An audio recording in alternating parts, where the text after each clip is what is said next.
मैं don't worry, मैं ना आपके उसके लिए कोई भी जो भी जरूरत पड़ेगा ना, so I will transfer in your bank, so just take care of yourself.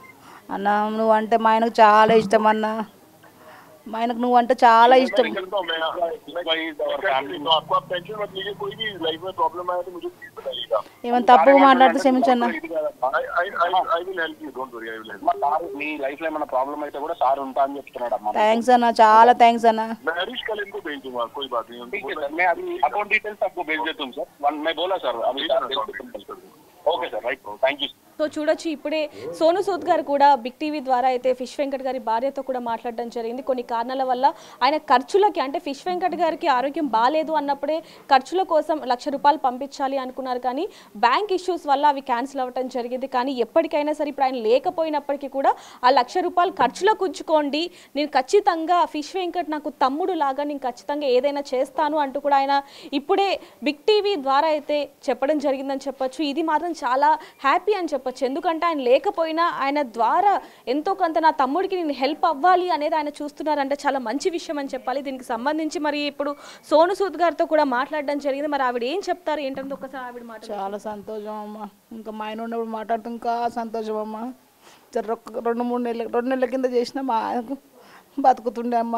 కానీ ఆయన ముందు నుంచి కూడా మీకు సపోర్టివ్గానే ఉన్నారు, కానీ బ్యాంక్ ఇష్యూస్ వల్ల కొంచెం అది ఇదైందని చెప్పొచ్చు. అలాగే సోను సూద్ గారి పిఏ కూడా మనతో మాట్లాడడం జరిగింది పర్సనల్గా. ఆయన కూడా చెప్పారు ఎంత డబ్బులైనా సరే నేను ఖర్చు పెట్టుకుంటాను, కిడ్నీ ఒక్కటి ఎవరైనా దాతలు ఎవరైనా ఉంటే నేను ఖర్చు పెట్టడానికి ఎక్కడికైనా తీసుకువెళ్తాను అంటూ ఇంటర్నేషనల్ డాక్టర్స్తో కూడా మాట్లాడిచ్చారు అనేది కూడా మనకి ప్రూఫ్స్తో ద్వారా బిగ్ టీవీకి అయితే పంపించడం జరిగిందని చెప్పొచ్చు. కానీ కిడ్నీ దాతలు ఉంటే కనుక ఈరోజు ఫిష్ వెంకట్ గారు మాత్రం బ్రతికి ఉండేవారు అనేది మాత్రం మనం చెప్పొచ్చు. ఎందుకంటే ఇండస్ట్రీ నుంచి ఎవరు ఆదుకోలేదు అనేది ఎంతవరకు వాస్తవమో సోను సూద్ గారు కనుక సపోర్ట్ చేస్తుంటే అసలు ఎంత బాగుండేది అనేది ఇప్పుడు మనం చూస్తున్నాం. ఎందుకంటే సోను సూద్ గారు ఎంతో మందికి లైఫ్ ఇచ్చిన వ్యక్తి, అలాంటి వ్యక్తి దగ్గరుండి అన్ని చూసుకుంటాను నేనున్నాను అన్న ధైర్యం ఇచ్చారు అంటే అది చిన్న మాట కాదని చెప్పొచ్చు. వీళ్ళకి ఎంతో అంటే ఇంటి పెద్ద దిక్కు అని చెప్పొచ్చు. ఒకసారి ఆవిడతో కూడా మాట్లాడదాం. అమ్మ, ఆయన లేని లోటు అసలు ఎప్పటికీ తీర్చలేమని చెప్పొచ్చు. కానీ సోను సూద్ గారు అంటే మీకెంత ఇష్టం, ముఖ్యంగా ఫిష్ వెంకట్ గారికి ఎంత ఇష్టం అనేది కూడా మనం గతంలో విన్నాం. ఆ ఫోటో కూడా ఇప్పటికీ ఉంది. అదుర్సు కానీ కొన్ని సినిమాలు ఏవైతే ఉన్నాయో అవన్నీ కూడా చాలా బ్లాక్ బస్టర్ హిట్ కూడా అయ్యాయి. దీనికి సంబంధించి మీరు ఏం చెప్తారు? మాకు కూడా ఇష్టం అమ్మ, ఆయన అంటే చాలా ఇష్టం, ఆయన కూడా చాలా ఇష్టం. నిజంగా సోను సూద్ గారు ఇవాళ ఒక దేవుడిలాగా, మరి నేనున్నాను మీకు భరోసా కింద, మీ కుటుంబానికి నేను అండ కింద ఉన్నానని చెప్పి ఈరోజు ఫోన్లో మాట్లాడతాం. నిజంగా కుటుంబానికి చాలా చాలా హ్యాపీ అనిపిస్తుందండి. ఇలాగే ప్రతి ఒక్కరు కూడా ఈ కుటుంబాన్ని ఆదుకోవాలని మేము మనస్ఫూర్తిగా కోరుకుంటున్నామండి. ఆయన ఒక కళాకారుడు, చాలా మంచి ఆయన, మంచి వ్యక్తి.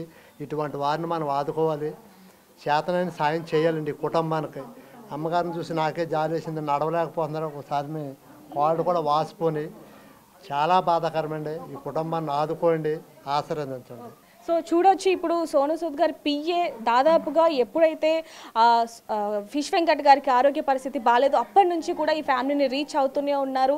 నిన్నటి నుంచి కూడా మేము అంటే సాయం చేశాం, కానీ అది బ్యాంకు త్రూ ద్వారా అవ్వలేదు కాబట్టి మేము ఎప్పటికైనా సాయం చేస్తాము. అందులో సోను సూద్ గారు కంటతడి పెట్టుకున్నారు. అసలు అది మేము అసలు తీసుకోలేకపోతున్నామని చెప్పొచ్చు. ఎందుకంటే సోను సూద్ గారికి 2 తెలుగు రాష్ట్రాల్లోనే కాదు దేశం మొత్తం కూడా ఎంతమంది ఫ్యాన్స్ ఉన్నారు అనేది కూడా మనందరికీ తెలుసు. కానీ ఇప్పటికీ కూడా సోను సూద్ గారు స్పందించి మాట్లాడడం అనేది చిన్న విషయం కాదు. ముఖ్యంగా చూసుకుంటే సోను సూద్ గారికి వార్తని చేరవేసిన పిఏ ఎవరైతే ఉన్నారో ఆయన ఎంతగానో కృషి చేస్తున్నారని చెప్పొచ్చు. నిన్నటి నుంచి కూడా బిగ్ టీవీకి కాల్ చేసి నేను ఖచ్చితంగా సాయం చేస్తాము, ముఖ్యంగా సోను సూద్ గారు ఆయనకు అండగా ఉన్నారు అంటూ కూడా ఆయన నిన్నటి నుంచి కూడా మనతో మాట్లాడడం జరిగిందని చెప్పొచ్చు. ఏదైనప్పటికీ సోను సూద్ గారు హెల్ప్ చేయడం అనేది మనందరికీ కూడా హ్యాపీ అని చెప్పొచ్చు. ఎందుకంటే ఈ కుటుంబాన్ని ఇప్పుడు ఆదుకునే వ్యక్తి ఎవరైనా ఉన్నారు అంటే సోను సూద్ గారు. ఎందుకంటే ఒక్కసారిగా ఫిష్ వెంకట్ గారి తల్లి అలాగే ఇప్పుడు తన భార్య ఇద్దరు అనాథలైపోయారని చెప్పొచ్చు. ఎందుకంటే దాదాపుగా 2-3 కుటుంబాలని, ఫిష్ వెంకట్ గారి కుటుంబం, వాళ్ళ అమ్మగారి కుటుంబం, వాళ్ళ తమ్ముడు గారి కుటుంబం, వాళ్ళ కూతురు కుటుంబం, వీళ్ళందరినీ కూడా ఆయనే చూసుకుంటూ ఉంటారంటూ కూడా నిన్న మనం అందరి మాటల్లో వినడం జరిగింది. వాళ్ళ బంధువుల మాటల్లో, సన్నిహితుల మాటల్లో, స్నేహితుల మాటల్లో. అలాంటిది పెద్దదికి ఈరోజు లేకపోవడం అనేది చాలా బాధాకరమైన విషయం అని చెప్పొచ్చు. ఈ కుటుంబాన్ని సోను సూద్ గారు ఆదుకుంటున్నారంటే అంతకంటే మంచి విషయం, సంతోషకరమైన విషయం అయితే లేదని చెప్పొచ్చు. చివరిసారి ఒక్కసారి ఆవిడతో మాట్లాడతాం. అమ్మ, సోను సూద్ గారు ఇప్పుడు ఆదుకున్నారు, హ్యాపీ? చాలా హ్యాపీ, నేను చచ్చేదాకా గుర్తుపెట్టుకుంటా. స్వయంగా ఆయన మీతో మాట్లాడడం అసలు ఎలా అనిపించింది? అంటే పెద్ద దిక్కు అంటే నాకైతే చాలా సంతోషం. పెద్ద దిక్కు ఆయన పెద్ద అన్ననో తమ్ముడో తండ్రో ఏదో ఒక రూపంలో చదువుకుంటున్నందుకు కూడా చాలు నాకు. సో ఇప్పుడు సోనూ సూద్ పిఏ మనతో మాట్లాడారు కాబట్టి మన ఛానల్ త్రూ వాళ్ళ బ్యాంక్ అకౌంట్ పంపిస్తే వెంటనే విత్ ఇన్ మినిట్స్లో 1 lakh ఖర్చులకు వేస్తామంటూ కూడా వాళ్ళు చెప్పడం జరిగింది. కాబట్టి ఖచ్చితంగా వాళ్ళకి ఎప్పుడు సోనూ సూద్ గారు సపోర్ట్ ఉండాలి, ముఖ్యంగా మనందరి సపోర్ట్ ఉండాలనేది కూడా మనం కోరుకుందాం. వీళ్ళని ఇంతకంటే బాధ పెట్టలేము, వీలైనంత వరకు సాయం చేద్దాం కానీ బాధ మాత్రం పెట్టద్దు అనేది మాత్రం మనం కోరుకుంటున్నామని చెప్పొచ్చు. ఏదైనప్పటికీ మన ఛానల్ ద్వారా చాలా మందికి కూడా ఇది స్ప్రెడ్ అవుతుంది, అందరూ కూడా వీళ్ళకి హెల్ప్ చేయాలని కూడా మనం కోరుకుందాం. ఎందుకంటే ఫిష్ వెంకట్ గారు 2 తెలుగు రాష్ట్రాల ప్రజలనే కాకుండా ఎంతో మంది దేశాలకు సంబంధించి కూడా ఎంతో మందిని నవ్వించిన వ్యక్తి ఆయన. అలాంటిది ఈ రోజు ఇలాంటి మరణం అనేది ఎవ్వరు కూడా అభిమానులు కూడా తీసుకోలేకపోతున్నారని చెప్పొచ్చు. కాబట్టి ఆయనకి వాళ్ళ కుటుంబానికి అందరం కూడా సపోర్టివ్గా ఉందాం.